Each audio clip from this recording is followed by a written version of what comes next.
नमस्कार, मैं हूं ललित और बहुत बहुत स्वागत है आपका आज का मुद्दा में। और हमारी इस खास पेशकश आज का मुद्दा जिसमें हम बात कर रहे हैं अपने खींच रहे ध्यान। जी हां, एमपी विधानसभा के शीतकालीन सत्र में बीजेपी के वरिष्ठ विधायक और पूर्व मंत्रियों ने ध्यान आकर्षण प्रस्ताव लगाया। हालांकि विधायकों का यह कहना है कि कमियों पर ध्यान दिलाना यह हमारा कर्तव्य है, लेकिन सियासत में इसके कई मायने भी निकाले जा रहे हैं। इस पर ही हम चर्चा करेंगे कि वो कौन कौन से मायने हैं और किस तरह से सियासत इस पर हो रही है। इस पर चर्चा करेंगे। बंसल न्यूज़ के कुछ सुरक्षित सवाल भी होंगे, लेकिन पहले ये रिपोर्ट देखिए। देखिए, पहली बात तो मैं कोई सरकार को घेरने का काम मेरा काम ये सब नहीं है, पर कोई ऐसा गंभीर विषय जब आता है तो सरकार के ध्यान में लाना हमारी जिम्मेदारी। पूर्व मंत्री और वरिष्ठ बीजेपी नेता भूपेंद्र सिंह कह तो सही रहे हैं, कमियों पर ध्यान दिलाना उनका कर्तव्य है, लेकिन क्या वो सिर्फ कर्तव्य की भावना से ही विधानसभा में ध्यानाकर्षण लगा रहे हैं, या फिर वो विधानसभा में ध्यानाकर्षण लगाकर किसी का ध्यान खींचना चाहते हैं? और भूपेंद्र सिंह अकेले वरिष्ठ बीजेपी नेता नहीं है।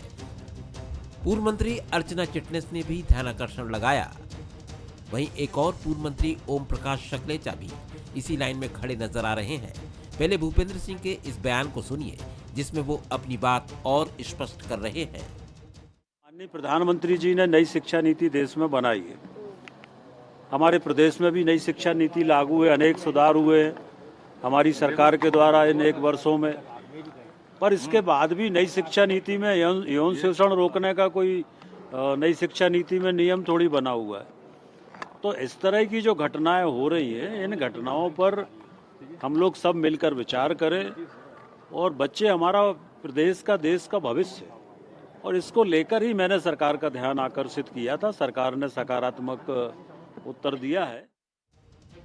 विधानसभा के अंदर ही नहीं, भूपेंद्र सिंह अपने क्षेत्र में भी एक सक्रिय विधायक की तरह आक्रामक नजर आ रहे हैं। दरअसल लगातार 20 साल से सत्ता में रहने वाली बीजेपी में वरिष्ठ नेताओं की अच्छी खासी संख्या है। ऐसे में सभी को कैबिनेट में जगह मिल पाए ये संभव नहीं, लिहाजा वो अपनी भूमिका की तलाश में तो है ही। हालांकि कांग्रेस इसे बीजेपी की अंदरूनी राजनीति से जोड़कर देखती है। भारतीय जनता पार्टी के अंदर, सरकार के अंदर जिस प्रकार से गुटबाजी चल रही है, जिस प्रकार से मंत्री हो आरोप प्रत्यारोप कर रहे, चाहे कैबिनेट में हो चाहे बाहर हो, तो मैं समझता हूं कि इनको आत्मचिंतन का विषय इनको करना चाहिए।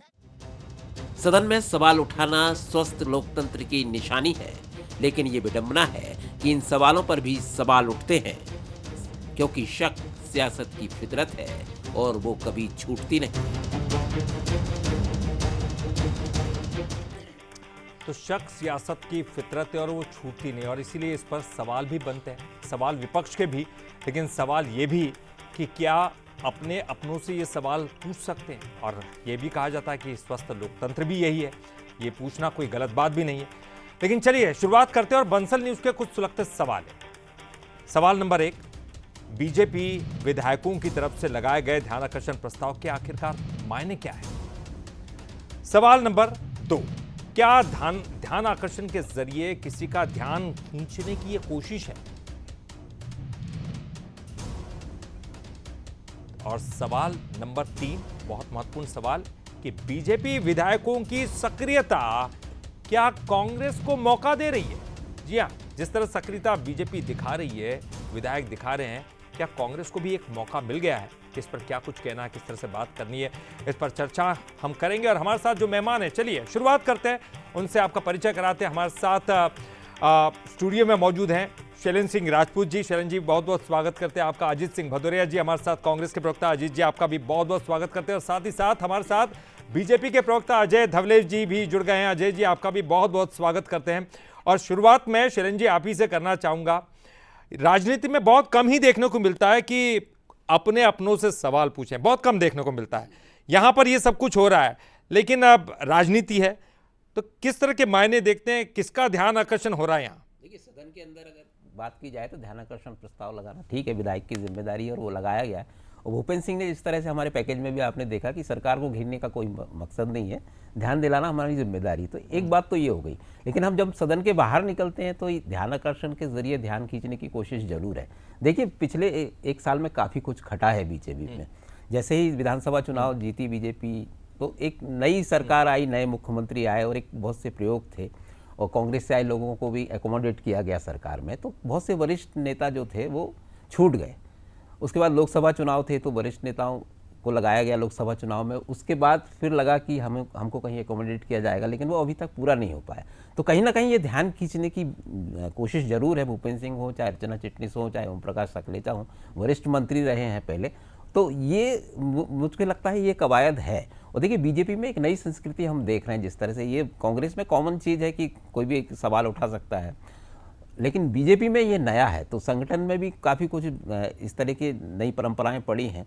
तो इसको तो स्वस्थ तरीके से देखना ही चाहिए और संगठन देख भी रहा होगा। लेकिन हाँ, राजनीति जरूर है और कहीं ना कहीं ध्यान खींचने की कोशिश है कि हम भी हैं, हमारी तरफ भी देखिए। और जहाँ तक फील्ड का सवाल है तो विधायक को सक्रिय भी रहना है, जनता को भी दिखाना है कि हम सवाल पूछ रहे हैं, आपके मुद्दे उठा रहे हैं। क्योंकि बिना पद के, बड़े पद के मंत्री रहते हुए इतने सालों तक मंत्री रहे, तो अब क्षेत्र में ये दिखाना होगा कि हम सक्रिय हैं, आपकी बात कर रहे हैं। तो ये दोनों तीनों पहलू हैं। जी जी बिल्कुल आपने सही कहा, क्योंकि ये कांग्रेस में ये परंपरा हमने देखी है कि सवाल पूछे जाते हैं। बीजेपी की आप कह रहे हैं कि एक नई उन्होंने परंपरा शुरू की है और बीजेपी के प्रवक्ता हमारे साथ जुड़ गए हैं, अजय धवले जी। अजय जी, मैं आपसे जानना चाहूँगा, स्वस्थ परंपरा कहा जाता है लोकतंत्र में, तो इसे अपनों से सवाल पूछे जा सकते हैं। लेकिन कांग्रेस के लिए तो आप आरोप लगाते रहे हैं, बीजेपी में ये इस तरह की प्रक्रिया शुरू हुई है, क्या कुछ कहेंगे, किस तरह के मायने, ये जो सक्रियता, ये क्या दिखाने की कोशिश है?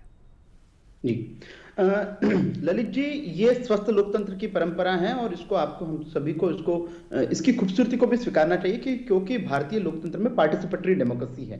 ये डेमोक्रेसी जनता के चुने हुए जनप्रतिनिधियों को उनके क्षेत्र की जनता अपने क्षेत्र के मुद्दे उठाने के लिए सदन में भेजती है। और जब सदन में ये सब मुद्दे उठते हैं तो निश्चित रूप से वहां की जनता के जो मूलभूत प्रश्न है उन मुद्दों पर एक सार्थक चर्चा होती है, जिससे प्रदेश के अन्य क्षेत्रों में भी लाभ होता है। आज जिन विषयों पर हम प्रासंगिक चर्चा कर रहे हैं कि आदरणीय भूपेंद्र जी जो विधायक है, मध्य प्रदेश के पूर्व मंत्री हैं, उन्होंने जिन ध्यानाकर्षण प्रश्नों को लगाया, अन्य विधायकों ने जिन ध्यानाकर्षण प्रश्नों को लगाया, वो ध्यानाकर्षण के माध्यम से सरकार का उन विषयों की तरफ संज्ञान लाना है।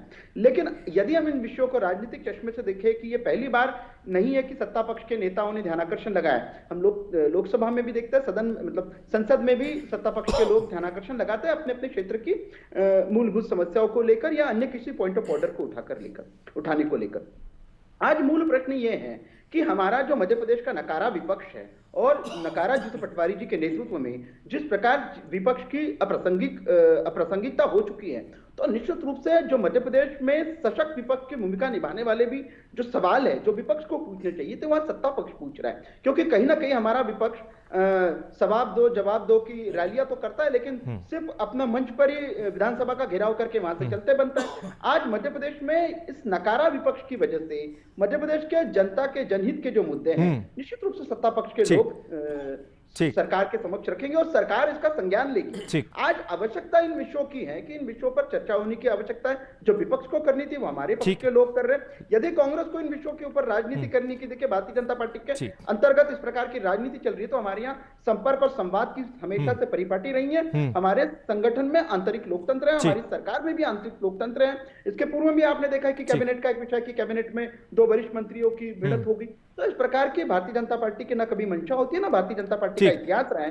भारतीय जनता पार्टी का इतिहास हमेशा से संवाद समन्वय के माध्यम। चलिए मैं आगे भी सवाल आपसे करूंगा, लेकिन फिलहाल जो आप कह रहे थे अजीत जी, उनका कहना है कि जो सवाल आपने पूछने थे उनकी पार्टी ने अपने आप ही पूछ लिए, आपको मौका ही नहीं दिया पूछने का।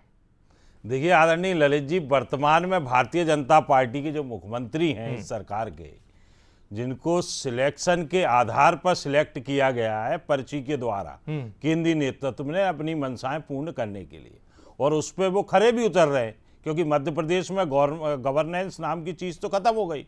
आप एक बड़े मीडिया ग्रुप को, अभी मुख्यमंत्री जी का 1 साल पूरे होने पे मैंने इंटरव्यू देखा पढ़ा, उसमें आदरणीय ललित जी मुख्यमंत्री जी खुद कह रहे, जो मुख्यमंत्री का विशेष अधिकार है मंत्री बनाना, निगम मंडलों में चेयरमैन बनाना, उन्होंने कहा जब दिल्ली से हमारे पास पर्ची आ जाएगी, आदेश आ जाएगा तो हम उसका सिलेक्शन कर लेंगे। तो ये सिलेक्शन वाले मुख्यमंत्री जी हैं, और सिलेक्शन वाले मुख्यमंत्री जी पर उन्हीं की सरकार के चाहे मंत्री हो चाहे विधायक हो, वो बिल्कुल विश्वास नहीं कर रहे। इसलिए कैबिनेट से वरिष्ठ मंत्री गायब है, अघोषित रूप से कैबिनेट का बहिष्कार किया जा रहा है। आदरणीय ललित जी, विधानसभा अभी 5 दिन 6 दिन की विधानसभा लगाई, आप देखिए भूपेंद्र सिंह जी जैसा वरिष्ठ मंत्री वो प्रश्न लगा रहा है। और प्रश्न क्या है, ये हमारे भाजपा के प्रवक्ता कह रहे हैं जनहित का प्रश्न क्या है, उनकी विधानसभा के एक स्कूल का मसला है, मालतौन का। आदरणीय अजय जी, आपको बता दूं, उस स्कूल के मसले को प्रदेश का पूर्व गृह मंत्री और सरकार का कद्दावर नेता, भले ही वो मंत्री ना हो विधायक है, मसला उसको सुलझवाने के लिए विधानसभा की शरण में जाना पड़ रहा है। मुख्यमंत्री जी और उनके विधायकों मंत्रियों में कितना गैप है इस गवर्नमेंट में, आप देखिए ना। आज पूरी विधानसभा के दौरान छीछालेदर हुई। आदरणीय ललित जी, अधिकारी क्या जवाब दे रहे हैं। आदरणीय जयवर्धन सिंह जी ने रावगढ़ के संदर्भ में, महाविद्यालय के संदर्भ में प्रश्न लगाया तो उन्होंने बताया अधिकारियों ने कि साहब वहां तो पीजी चालू है पहले से ही, जबकि वहां पीजी कोर्सेज थे ही नहीं। लेकिन ये सवाल आपके भी जहन में था, लेकिन आप पूछते, उन्होंने तो पूछ लिया, चलिए अपनी सरकार से पूछ लिया, आपके जहन में था वहां के स्कूल के बारे में? नहीं, देखिए वो वहां के जनप्रतिनिधि हैं आदरणीय ललित जी, उनकी जिम्मेदारी है। मेरा कहने का अभिप्राय ये है कि जब वहां के सत्तारूढ़ दल के विधायक की, वहां के स्थानीय अधिकारी, कोई बड़ा मसला नहीं है, स्थानीय जिला शिक्षा अधिकारी के स्तर का मसला है आदरणीय ललित जी, स्थानीय जिला शिक्षा अधिकारी की हठधर्मिता का मसला है। मैं कहना यह चाह रहा हूं कि जयवर्धन सिंह जी के रावगढ़ कॉलेज का इस तरीके से जवाब दिया, तो मंत्री जी को जब उन्होंने बताया कि हमारे यहाँ एमएससी और पीजी पाठ्यक्रम अभी है ही नहीं, तो मंत्री जी को शर्मिंदा होना पड़ा सदन में कि अधिकारियों ने गलत, मतलब कार्रवाई उनके खिलाफ शायद कार्रवाई की गई है शायद। निरंकुश ब्यूरोक्रेसी इस मध्य प्रदेश की हो चुकी है, क्योंकि मुख्यमंत्री जी ने पूरे अधिकारियों को ताश के पत्तों की तरह फेंट दिया है। लाओ अंडर द टेबल पोस्टिंग पाओ, ये मध्य प्रदेश की सरकार चल रही है। इससे चाहे सत्तारूढ़ दल का मंत्री हो, विधायक हो, चाहे आम जनमानस हो, आदरणीय ललित जी परेशान है। ठीक, अजय जी सवाल तो उठेंगे, लाजमी है। ये भी कहा जाएगा कि अंदर ही अंदर आप बात कर लेते उनसे, वहां पर सदन में उठाने की क्या जरूरत थी? जी देखिए ललित जी, भारतीय लोकतंत्र इवॉल्व हुआ है और हम लोगों ने जिस प्रकार से हमारा संविधान बनाया, ये सारी संवैधानिक व्यवस्थाएं हैं। जब कोई व्यक्ति जनप्रतिनिधि के रूप में चुन के आता है तो निश्चित रूप से उसका नैतिक अधिकार है कि वो सदन में प्रश्न पूछने के लिए जाता है। यदि सत्ता पक्ष का है या विपक्ष का है, उनका नैतिक अधिकार है, उन नैतिक अधिकारों का वो पालन कर रहे हैं। जब अभी अजीत जी ने जो हठधर्मिता का विषय लाया, और मैं हठधर्मिता बता रहा हूँ कि क्या होती है। 2013 में यूपीए की सरकार थी। अजीत जी इतिहास उठाकर देखने की आवश्यकता है। आपके केंद्रीय नेतृत्व नेहरू जी को कोस रहा है, आप 2013 को कोस रहे हो। भाई साहब, मध्य प्रदेश की जनता को सोचो, जिसने 2023 में आपको मैंडेट दिया है। कहां 2013 की बात कर रहे हैं मेरे दोस्त? आप ये बताइए कि एक स्कूल के मसले को सत्तारूढ़ दल के विधायक को विधानसभा में उठाने की क्या आवश्यकता पड़ गई? क्या जिला शिक्षा? नहीं, ठीक है, चलो वो आपने जो सवाल पूछा उसका ही जवाब दे रहे हो शायद। ठीक है, जवाब दे रहा हूँ। जी हठधर्मिता सरकार की मंशा को किस प्रकार से तार राहुल गांधी ने किया था। कैबिनेट द्वारा पारित ऑर्डिनेंस को राहुल गांधी ने सार्वजनिक रूप से फाड़ा था। अब आप नेहरू जी की बात करो, नेहरू जी की, पंडित रविंद्र शुक्ला जी की बात कर लो। आप ये राहुल जी की क्यों कर रहे हैं? जब जा रहे हो बिल्कुल शुरुआत करो ना। नहीं, ये तो फिर मुद्दा आगे बढ़ता चला जाएगा। नहीं, जवाब एक बड़ी बात है। लेकिन शैलेंद्र जी, मैं आपसे जानना चाहूंगा कि क्या एक बैठे बिठाए मुद्दा दे दिए कांग्रेस को, आपस में बातचीत कर लेते, ये तो वैसे ही सॉल्व हो जाता।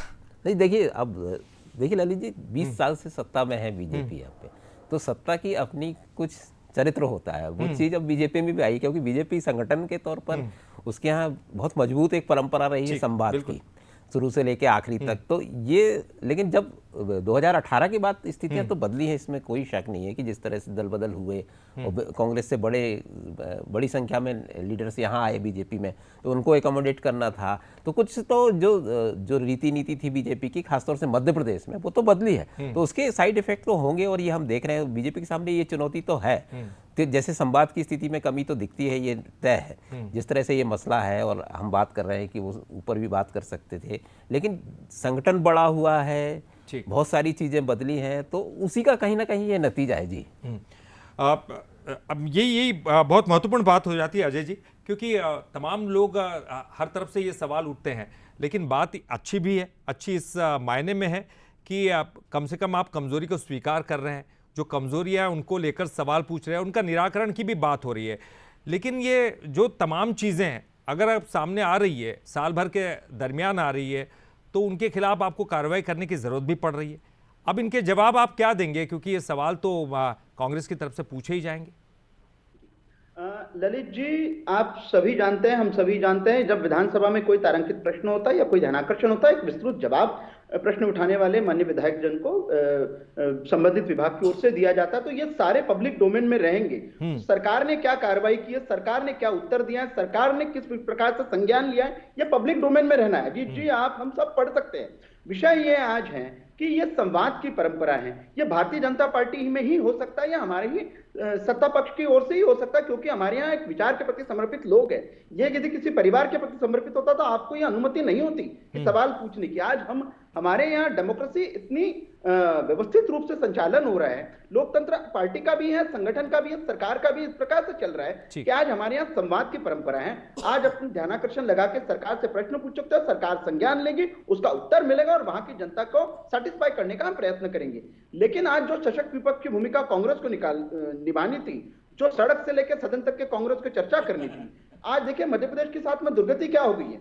विपक्ष को सदन में चर्चा करने की आवश्यकता है, वो चर्चा सड़क पर बैठ के करता है। सड़क के मुद्दे सड़क में उठाना, तो सदन में ये लोग हो हल्ला करते हैं। तो इस प्रकार की जो विपक्ष की आज मध्य प्रदेश की स्थिति है, ये इसी वजह से विपक्ष बौखलाया हुआ है। और इनको इसमें भी देखिए, इनको इसमें राजनीतिक चटखारे लेने गया, इसको खुशी मनाने का अवसर मिल गया कि देखिए सत्ता पक्ष के नेता ही प्रश्न उठा रहे सरकार की कार्यप्रणाली पे। तो ये हमारी ही सरकार है जहां पे इस प्रकार के अवसर दिए जाते हैं। आप पूछे कि कांग्रेस में क्या कभी ये परिपाटी रही है? मैंने एक उदाहरण बताया तो अजीत जी को उत्तर नहीं दे पा रहे कि मैंने कहा कि राहुल गांधी जी सांसद होते हुए अपनी सरकार का ऑर्डिनेंस सार्वजनिक रूप से फाड़ सकते हैं। क्यों फाड़ सकते हैं? क्योंकि वो परिवार के युवराज थे। क्या किसी साधारण व्यक्ति में ये शक्ति थी? नहीं थी। आज भारतीय जनता पार्टी की सरकार मध्य प्रदेश के विकसित मध्य प्रदेश बनाने के लिए संकल्पित है और हमारे सत्ता पक्ष के जो विधायक ठीक अजय जी, देखिए वो जब भी आप ये सवाल उठाएंगे वो तो यही कहेंगे आंतरिक लोकतंत्र है, इसलिए वो पूछ सकते हैं। और ये स्वाभाविक है, कोई भी पार्टी ये तो कहेगी कि उनका आंतरिक लोकतंत्र है, कोई भी कुछ कह सकता है और पूछने के लिए आज़ादी है उनके यहाँ। आप क्या हैं वो आज़ादी? या फिर कोई ऐसा उदाहरण दे सकते हैं कि आपकी सरकार में रहते हुए किसी मंत्री ने अपने ही मंत्री के खिलाफ कोई सवाल पूछा हो? देखिए आदरणीय ललित जी, भारतीय जनता पार्टी का चाहे वर्तमान का संगठन हो, सरकार हो, सब बिखर चुका। एक छोटा सा उदाहरण दूंगा। अभी विजयपुर का उपचुनाव हार के बैठे हैं ये, इनके वन मंत्री जी हारे हैं। ज्योतिरादित्य सिंधिया जी से पूछा गया कि क्यों नहीं गए, उन्होंने कहा मुझे बुलाया नहीं गया। भारतीय जनता पार्टी के नेतृत्व ने ऑफिशियल बयान जारी करवाया कि उनको बुलाया गया था, उन्होंने व्यवस्था बता दी थी। तो ये क्या है? ये टकराव है आदरणीय ललित जी। महाकौशल में अजय बिश्नोई जी हों, ग्वालियर चंबल में चाहे सिंधिया जी हों, चाहे आप बुंदेलखंड में गोपाल भार्गव जी हो, भूपेंद्र सिंह जी तो बीना को जिला बनाने जा रहे थे। मोहन यादव जी, उन्होंने तो खुरई बंद का ऐलान करवा दिया था। वो कार्यक्रम कैंसिल करना पड़ा मोहन यादव जी को। बताइए ना, वो क्या था? वो भी लोकतंत्र था, आंतरिक लोकतंत्र नहीं। अपनी सरकार के खिलाफ शंखनाद था और इस सरकार के खिलाफ और विशेषकर मोहन यादव जी के खिलाफ शंखनाद भारतीय जनता पार्टी के अंदर हो चुका है। उसका नेतृत्व कौन कर रहा है आने वाले समय में स्पष्ट हो जाएगा आदरणीय ललित जी। पर इससे नुकसान सिर्फ और सिर्फ मध्य प्रदेश का जनमानस का हो रहा है। कोई नीति जनता के पक्ष की नहीं बन रही, कोई आदेश नहीं हो रहे। इतनी आज सुनिए, आज 17 दिसंबर है, 67 साल पूरे किए मध्य प्रदेश की विधानसभा ने 68वें वर्ष में प्रवेश किया और उसके बाद सारे विधायक मंत्री विधायक ये कह रहे हैं कि ब्यूरोक्रेसी इतने हल्के जवाब प्रस्तुत कर रही है कि विधायक और मंत्री खुद सवाल ये उठते हैं कि वो ये कह रहे हैं अजय जी के, क्योंकि उनका आरोप यह है कि आप सदन में सवाल नहीं उठा रहे, आप बात सड़कों पर कर रहे हैं। तो सदन में कोई सवाल उठाने वाला नहीं है, इसलिए उन्हीं के मंत्री उठा रहे हैं। अरे कल जयवर्धन सिंह जी ने उठाया ना, उनके मंत्री तो शंखनाद कर रहे हैं मोहन यादव जी के खिलाफ। उनकी जो कुर्सी है ना, उसके पाए आरी लेके काटने बैठे हैं। अब उसको इलेक्ट्रिक कौन दे रहा है, ये आने वाला समय बता देगा जी। इसलिए अजय जी, आप समझ जाओ, अपनी सरकार को संभालो, जनता के हित के काम करवाओ, 20 क्योंकि वर्ष कुछ से तो अजीत जी निर्णय मध्य करें, प्रदेश में क्योंकि सरकार चल रही है, जनता के पर्ची का आशीर्वाद से इंतजार चल रही है। करेंगे मुख्यमंत्री जी आप- अगर आप- दिल्ली से आपके आने सपने का, समझोने से तो भारतीय भैया जनता जनता का पार्टी तो सरकार नुकसान नहीं हो रहा करने है। वाली। आप मध्य लोग तो प्रदेश सब जनता ने उसमें ऐसा हो बहुमत कि दिया है माल कि मलाई मुझे में हो, आने सब वाले लोग 10 सारे वर्षों तक मंत्री आप मुख्यमंत्री याद सब करेंगे। मलाई में। हमारे आप वंचित भोपाल जी का ऐसे मास्टर आए हैं, प्लान नहीं 10 आ रहा, वर्षों तक आप याद इंदौर का करेंगे। मास्टर प्लान नहीं आ रहा, कैलाश विजयवर्गीय जी नाराज हैं, उनके लोगों ने वर्ष इंदौर में से आप- ये जमीन इतने खरीदी। सवाल आपके पास है, सदन में उठाइए ना। मुख्यमंत्री जी के ये सदन में उठाए उठा ही नहीं उठाए सकते। उठाए ये जी। प्रश्न जी। कि मास्टर प्लान क्यों नहीं आ रहा। इनको हमारे अपनी नेता जगह प्रतिपक्ष दिखा ने दी। उठाया, आदरणीय ये ललित तो जी सदन में सारे आपको क्या सदन जवाब में मिल रहे हैं? आएगा जवाब, उसको पटल पे आने दीजिए ना। हाँ। पटल पे आने दीजिए। उनके जवाबों की हम स्थिति बता रहे हैं कि मंत्रियों की अधिकारी नहीं सुन रहे। इतने हल्के जवाब, एक एग्जाम्पल दिया ना मैंने, रावगढ़ के महाविद्यालय का एग्जाम्पल दिया ना, कल के प्रश्न का जवाब, तो अधिकारी इनके कंट्रोल में नहीं है, क्योंकि ताश के पत्तों की तरह फेंट दी है मोहन यादव जी ने अधिकारियों को। खुद मंत्रियों की नहीं सुन रहे अधिकारी। ये स्थिति हो गई है भारतीय जनता पार्टी सरकार की। चलें जी। इतना हल्का सदन और इतने हल्के जवाब आज तक 67 साल के मध्य प्रदेश विधानसभा के इतिहास में नहीं आया। आदरणीय शैलेंद्र ललित जी, ये जी, आज जी, चर्चा का बिल्कुल, विषय बिल्कुल, बिल्कुल। शैलेंद्र जी, देखिए कई बार ऐसा होता है क्योंकि आम तौर पर मंत्री खुद जाके काम करते नहीं है, अधिकारियों पर डिपेंडेंस तो होती है, हर सरकारों में हमने देखी। अधिकारी अगर गलत जवाब दे दे तो उसके लिए क्या मंत्री की कोई गलती होती है? ऐसे मामले में तो नहीं होती। हमने ये देखा कि यहाँ पर एक मजबूत कार्रवाई की गई, उन अधिकारियों पर भी गाज गिरी है। ऐसे में जो अंदरूनी लोकतंत्र की बात करते हैं, आंतरिक लोकतंत्र की बात करते हैं, उसका होना और सवालों का पूछना, इसमें कुछ अंतर आप दिखाई देता है आपको? देखिए बिल्कुल, ब्यूरोक्रेसी अगर जो जनप्रतिनिधि है वो ब्यूरोक्रेट्स पे डिपेंड करता है। अगर जानकारियाँ गलत आ रही हैं या कुछ भी है तो वो जवाब तो बना के अधिकारी देगा। तो निश्चित रूप से ये कहीं ना कहीं ब्यूरोक्रेसी की गलती तो है। और इसमें देखिए मोहन यादव का जो कामकाज करने का तरीका है, ब्यूरोक्रेसी पे कसावट तो है, लेकिन इस तरह की जो बातें आती हैं वो जरूर सवाल खड़े करती हैं। और देखिए बीजेपी को कहीं ना कहीं ये सामंजस्य बनाना पड़ेगा, क्योंकि हर जिले में ब्यूरोक्रेसी को लेकर कुछ सवाल तो हैं। तो ये एक इसमें एक जरूर कोशिश करनी पड़ेगी बीजेपी को कि जो खासतौर से जिला संगठन है उनको विश्वास में लेकर, तो इस पे तो काम करना पड़ेगा बीजेपी को। बिल्कुल बिल्कुल। अजय जी, देखिए आपके मंत्री सवाल पूछते हैं ध्यान आकर्षण में तो उस पर भी सवाल उठता है, जब उनके मंत्री जयवर्धन सिंह सवाल पूछते हैं उनका सही जवाब नहीं मिलता तो उन पर भी सवाल उठता है। इस पर आप क्या कुछ कहना चाहेंगे? क्योंकि जो कुछ हुआ, चाहे वो ब्यूरोक्रेसी की वजह से हुआ या तमाम चीज़ों की वजह से हुआ, क्या एक सामंजस्य सा जो बनाए रखनी चाहिए उसमें थोड़ी कहीं कमी हो रही? ललित जी, जैसे कि मैंने अपने ओपनिंग स्टेटमेंट में कहा कि सदन हमेशा संवाद और समन्वय की परंपरा से चलता है। सदन की अपनी एक परंपराएं हैं, उन परंपराओं के तहत ही प्रश्न होते हैं, प्रश्नों के उत्तर आते हैं, उत्तर और व्यवस्थित रूप से सार्वजनिक डोमेन में, मैंने कहा कि पब्लिक डोमेन में उत्तर होते हैं। विधानसभा की कार्रवाई हम सब उठा के डाउनलोड करके पढ़ सकते हैं। तो ये इस प्रकार से नहीं है कि किसी प्रश्न का उत्तर नहीं दिया जाता, प्रश्नों के उत्तर दिए जाते हैं। ठीक है, यदि किसी किन अधिकारियों ने उत्तर देने में कोताही बरती है, एक प्रॉपर उत्तर नहीं आया है, तो उनके ऊपर नियम संगत कार्रवाई भी होंगी।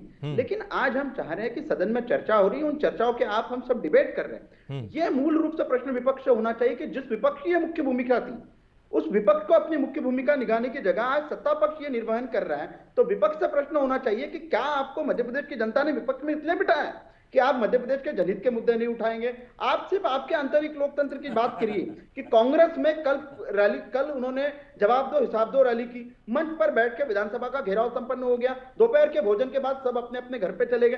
क्या मध्य प्रदेश की जनता ने आपको विपक्ष में अजीत जी आपको संकेत भी दिया उन्होंने, और ये इस तरह से बिल्कुल हल्के अंदाज में और अच्छी तरह से संकेत दिया कि आप मुद्दे उठाइए, वो मुद्दे उठा रहे हैं, आप मुद्दे उठाइए, और तमाम चीजें उन्होंने बताई, जनता से जुड़े हुए सीधे मुद्दे उठाइए, और फिर जवाब नहीं देते तो फिर हम भी देखेंगे, हम भी बात करेंगे उस पर। आदरणीय ललित जी, जनमानस के मुद्दों से कांग्रेस पार्टी कभी भी नहीं भागी, चाहे सत्ता में रहे चाहे विपक्ष में रहे। मैं आपसे निवेदन करूंगा आपके माध्यम से कि 2003 में जब कांग्रेस की सरकार थी, उससे पहले 50-50 दिन 60-60 दिन सदन चलता था। ये तो मुझे बताइए ना, 5 दिन सदन चलने दीजिए, विधानसभा का घेराव मत कीजिए, कम से कम सदन के समय। आज वित्तीय बजट आ रहा है और 5 दिन 6 दिन का सदन कर रहे हो, 3 दिन में भाग जाओगे सदन को। लेकिन उसमें भी तो 1 दिन 2 दिन हंगामे की भेंट चढ़ रहा है सर। जनता के मुद्दे लाना चाहिए। विधायकों के पास एक प्लेटफॉर्म रहता है कि वो सिर्फ विधानसभा, और उन विधायकों के पास जिनकी कोई नहीं सुनता। अब चलिए मेरे पास समय कम, बिल्कुल समय कम। शैलेंद्र जी, एक क्लोजिंग स्टेटमेंट आपका। कुल मिलाकर ललित जी ये पूरा इंसिडेंट इसको ऐसे देखा जा सकता है कि कहीं ना कहीं बीजेपी में जो बहुत बड़ा वर्ग एक ऐसा है जिसे बहुत वरिष्ठ नेता हो गए हैं, तो सभी को कहीं ना कहीं जगह चाहिए, जिम्मेदारी चाहिए, तो ये ध्यान खींचने की ज़्यादा मुझे राजनीति लगती है। हालांकि ये सवाल उठाना ठीक है, विधायकों का एक अधिकार है और वो उन्होंने किया, भूपेंद्र सिंह हो चाहे अर्चना चिटनिस हो, लेकिन कुल मिलाकर हम बॉटम लाइन यही है कि ध्यान खींचने की कोशिश है संगठन का, केंद्र से लेकर प्रदेश संगठन तक। बिल्कुल बिल्कुल, आपने सही कहा कि ये ध्यान खींचने की कोशिश है। और एक गीत है ना, अपने तो अपने ही होते हैं, तो अपने की अच्छाई की तारीफ भी करते हुए नजर आते हैं, टांग खींचते हुए भी नजर आते हैं, गलती है तो कान पकड़ते हुए भी नजर आते हैं, उसमें कोई गलती नहीं है। लेकिन चूंकि ये सियासत है और सियासत में सवाल उठते ही है कि क्या कोई किसी का ध्यान आकर्षित कर रहा है, क्या वाकई किसी की तरफ अपना ध्यान लगा रहा है, ये तमाम चीज़ें आने वाले समय में बताएंगे कि किस तरह से विपक्ष सवाल उठाता है, उनका जवाब सरकार कैसे देती है और सरकार की तरफ से किस तरह के जवाब तैयार किए गए अभी तक के। बहुत बहुत शुक्रिया आपका अजय जी, आपका भी बहुत बहुत शुक्रिया अजीत जी, आपका भी बहुत बहुत शुक्रिया शैलेंद्र जी, आपका भी बहुत बहुत शुक्रिया। तो इस खास डिबेट में फिलहाल के लिए इतना ही, और आगे देखिए छत्तीसगढ़ आज का मुद्दा, भड़काऊ विधायक शांति के खलनायक।